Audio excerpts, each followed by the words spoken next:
Bermain di jalan dengan memacu kendaraan lebih cepat tidak akan menjadikan kita sebagai bintang jalanan. Tetapi menikmati detik demi detik suasana perjalanan akan lebih berarti pada saat kita selamat sampai tujuan. Video ini etape kedua perjalanan saya menuju ke Puncak Pas. Setelah sebelumnya saya melakukan perjalanan dari Cikarang sampai ke Puncak 2. Jadi kalau teman-teman belum melihat video etape pertama, silakan klik tautan videonya di sebelah kanan atas atau di akhir video ya. Setelah istirahat cukup lama, akhirnya saya lanjutkan perjalanan lagi. Sebenarnya agak khawatir juga sih mau lewatin tanjakan 2000 ini, karena masih terlihat ada beberapa mobil yang terjebak di sini dan belum bisa naik ke atas. Puncak 2 ini membawa sensasi tersendiri bagi yang bisa mencapai tujuannya.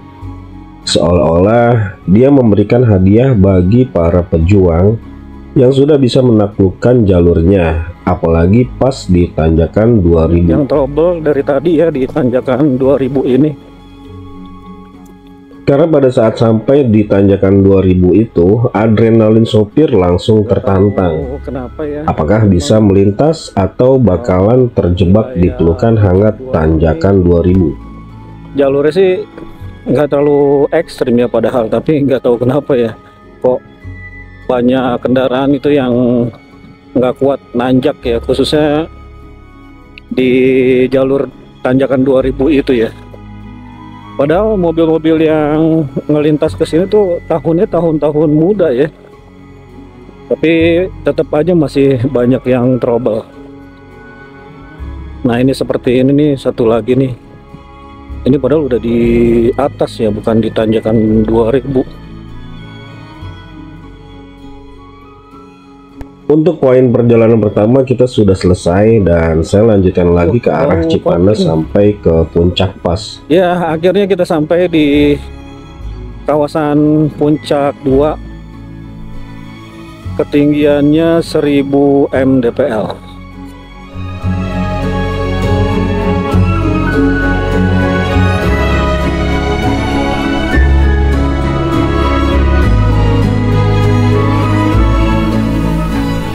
Kemudian saya lanjutkan melintas wisata Villa Kayangan dan masuk ke hutan tropis yang didominasi pohon pinus. Jadi sampai di sini suasananya itu terasa paling sejuk ya, atau bisa dikatakan lembab begitu ya. Karena memang banyak sekali pohon-pohon pinus yang tinggi menghalau masuknya sinar matahari. Dan pohon pinus ini bisa hidup di suhu 18 derajat Celcius sampai yang paling terendah itu di -3 derajat Celcius, dengan ketinggian pohon yang bisa mencapai 45 meter. Selain itu juga banyak manfaat pohon pinus bagi kesehatan dan budaya manusia.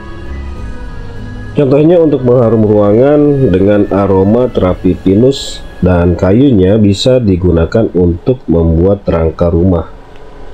Makanya gak heran kalau di Pulau Jawa ini banyak sekali hutan-hutan yang ditumbuhi pohon pinus. Kalau di Pulau Jawa sendiri budidaya pinus ini dilakukan di tahun 1931 dan itu sudah masuk dalam periode kolonialisasi bangsa Belanda. Tapi ada juga nih satu spesies asli pohon pinus yang berasal dari Tapanuli Selatan, tepatnya di daerah Sipirok, dan dikenal dengan nama Sumatra Pine atau Pinus mercusijung.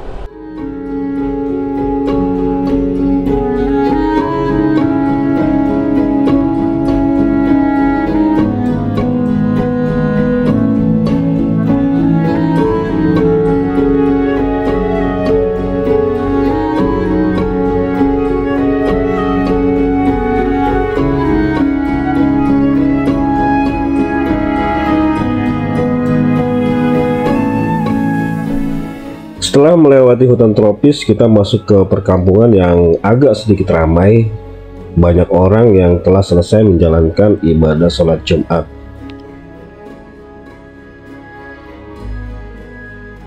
Kemudian kita memasuki pasar sayuran Pucak 2 yang sudah sangat terkenal banget di Jabodetabek. Tadinya sih saya pengen beli sayuran buat masak di rumah, tapi mengingat perjalanannya masih jauh, ya sudah, akhirnya kita pending aja dulu. Nah, di ujung pasar sayuran ini ada pertigaan ya. Kalau ke kiri kita akan diarahkan ke Gunung Batu dan exit di Jalan Transyogi yang ada di Mengker atau di daerah Cariu. Jadi kita belok ke kanan ya.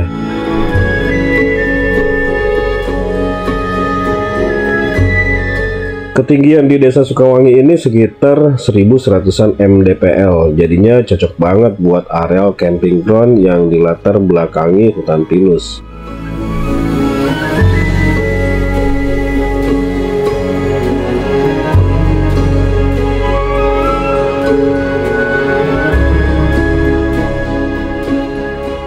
Selain pohon pinus, di sini juga banyak tanaman bunga pecah seribu atau bahasa kerennya itu hydrangea. Biasanya banyak tumbuh subur di pinggiran tebing dan bunganya itu bulat ya, seperti bola dan berwarna-warni.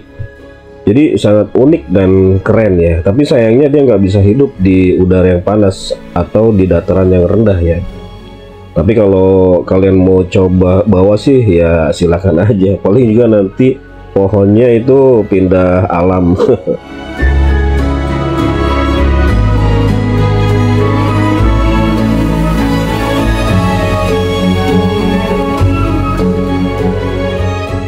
Wah, ini sih keren banget ya kan.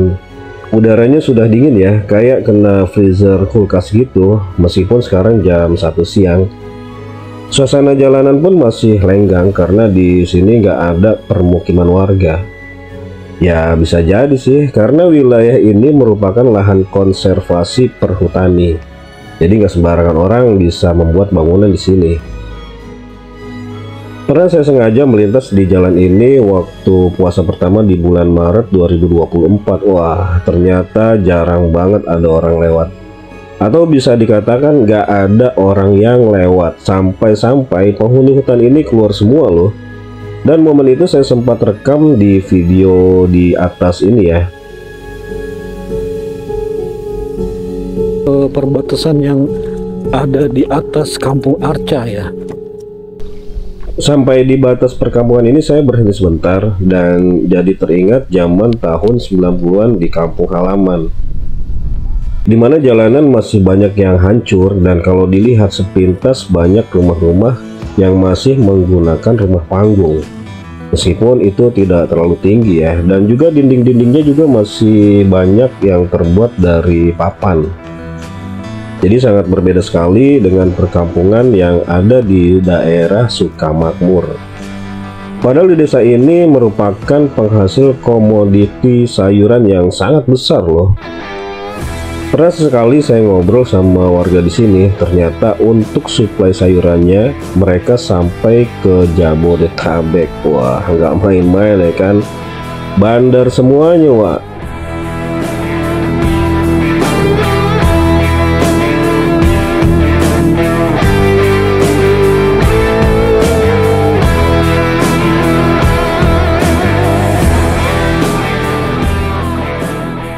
Bisa kita lihat mobil di depan kita aja sangat sulit melintas karena aspalnya yang sudah menjadi galian dan itu cukup lumayan dalam. Jadi buat teman-teman yang suka melintas di jalur ini hati-hati ya, takut hilap nanti malah celaka deh.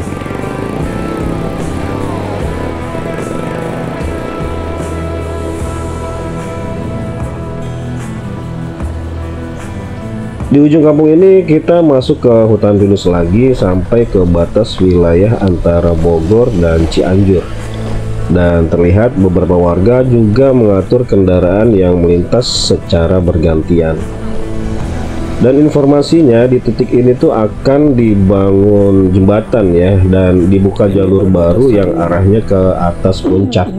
Jadi nggak melewati kampung Arca yang tadi itu ya. Kemungkinan jalanan itu berada di ketinggian 1200-an mdpl. Wah, super tinggi sepertinya.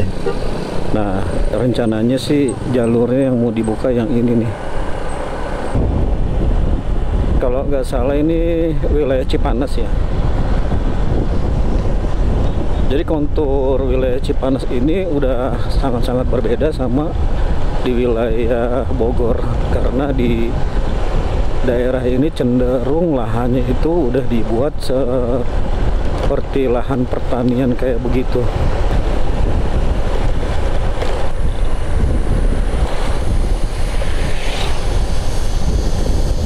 Kayaknya sih hak guna usaha deh.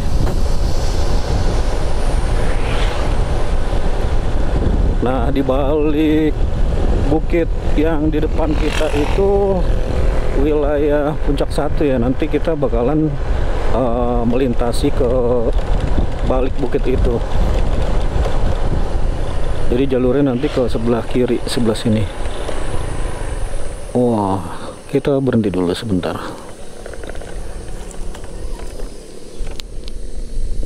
Nah, jalurnya di sebelah situ tuh.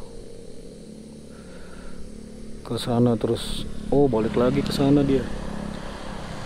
Jadi ngelilingin ini ya, ngelilingin pegunungan yang ada di depan kita ini. Itu masuknya udah ke Puncak 1. Oke, kita let's go, gaspol.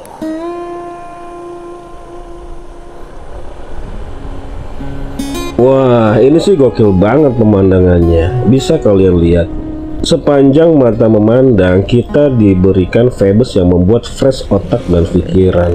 Kalau saya rasa, disinilah hadiah yang didapat dari hasil perjuangan kita untuk mencapai puncak-puncak yang ada di wilayah Bogor.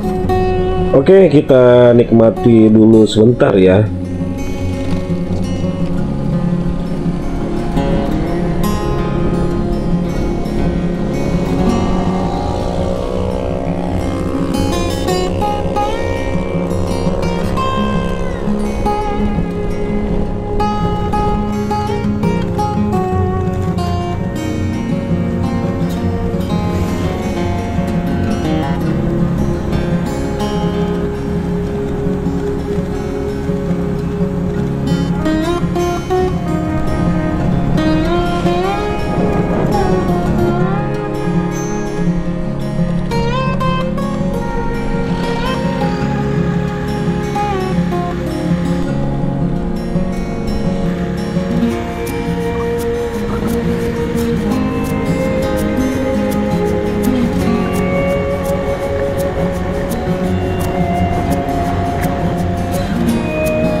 Bisa kita lihat di wilayah ini sepertinya memang dikhususkan untuk kebun sayur-sayuran ya, buat keperluan orang-orang di daerah perkotaan. Selain itu, wilayah di sini sangat mencolok sekali perbedaannya. Sepanjang perjalanan, pemandangannya hanya lembah-lembah yang indah. Tapi bisa kebayang nggak ya, kalau kita melintas jalur ini pada malam hari itu seperti apa ya? Yang pasti kalian udah tahu lah. Tapi kalau kalian penasaran mau tahu Phoebus reading malam hari lewat sini, tonton aja tuh video temen saya, nama channelnya Bang Andri. Kalau dia mah gokil banget ya, jam 2 pagi itu masih kelayaban di jalur ini. Gak tahu dia mau nyari apa nih kan. Kalau penasaran coba aja tonton di channelnya Bang Andri.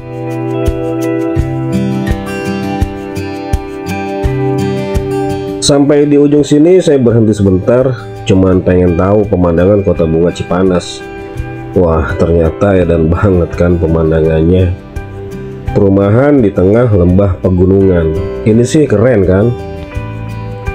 Oke, kita lanjut lagi. Soalnya kalau udah di wilayah pegunungan, kita nggak bakalan ada habis-habisnya itu berhenti. Jadi ujung-ujungnya nggak bakalan sampai ke puncak pas.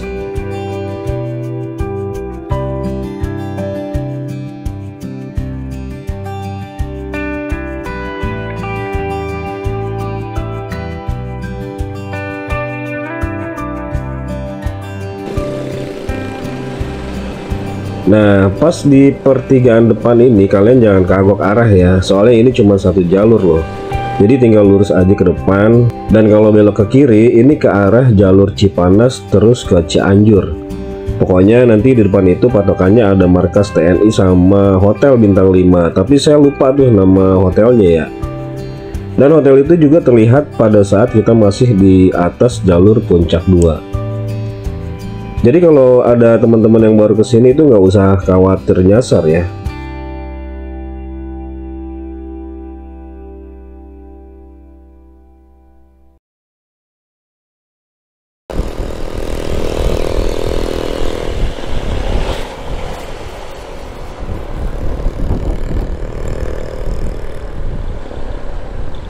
Sampai di jalan ini agak macet ya, karena di depan itu ada pertigaan jalan utama Puncak Pas Cianjur. Tapi saya perhatikan kok pertigaannya masih jauh ya. Kayaknya sih bukan macet pertigaan deh. Saya pikir paling juga itu orang-orang lagi antri mau kondangan, karena bisa dilihat dari parkir mobilnya di sepanjang jalan ini. Tetapi pas sampai titik kemacetan, nggak taunya orang-orang ini lagi pada antri beli sate hanjawar. Wah, ini sih benar-benar gokil. Sebenarnya saya juga udah lapar ya, karena memang dari rumah itu belum sarapan. Ya cuma kena pisang goreng doang, isi 5 biji itu satu piring.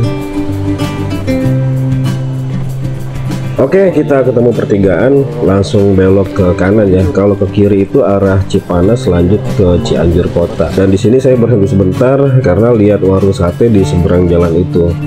Tapi kayak agak ragu mau ke sana ya. Ya udah, akhirnya saya jalan lagi ke arah Ciloto sambil menikmati suasana jalur Puncak Pas yang di sisi kiri kanannya itu banyak tempat wisata. Sudah masuk di jalur Puncak Pas. Kalau yang ke belakang itu ke arah Cianjur ya.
Pas lihat warung ada sop dagingnya, langsung antena otak miring ke kiri, tanda perhentian sudah disiapkan. Di sini ada warung sop. Sop apa ini? Sop sapi apa sop biasa ya? Tapi kalau dilihat dari etalase di depan ini, kayak sih menunya menu-menu kampung nih, menu yang favorit banget ya.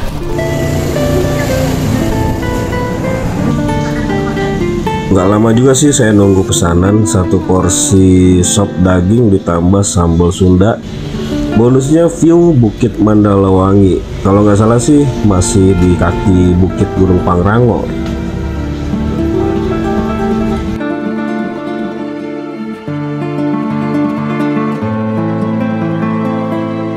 Sekarang tinggal melanjutkan rute terakhir memasuki kawasan Puncak Pas. Sambil ready santai, saya menikmati jalur yang paling fenomenal di Jawa Barat dengan sejuta kisah pengendara yang pernah melintas di jalur ini.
Akhirnya saya sampai di puncak pas tepat jam 3 sore.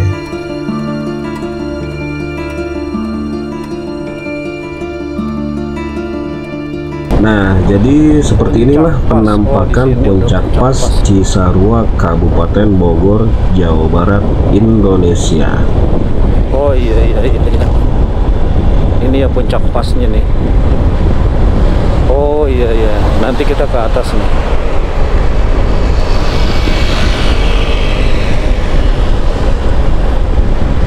Puncak pas KM 89.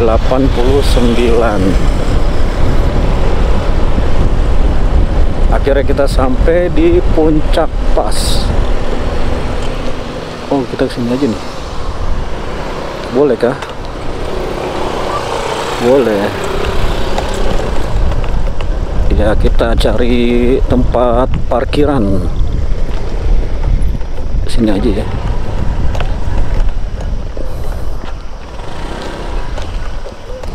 Jadi kondisi puncak pasnya seperti ini ya. Jangan dikunci stang ya, Pak. Hah? Jangan dikunci stang. Oh, jangan dikunci stang. Parkirnya langsung kayak. Ntar mindahin motor dulu. Situ aja ya, di depan situ.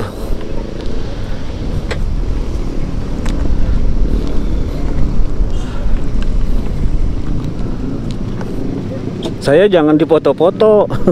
Saya tukang foto. Jangan dipoto, saya tukang foto. Oh, Iya, jangan.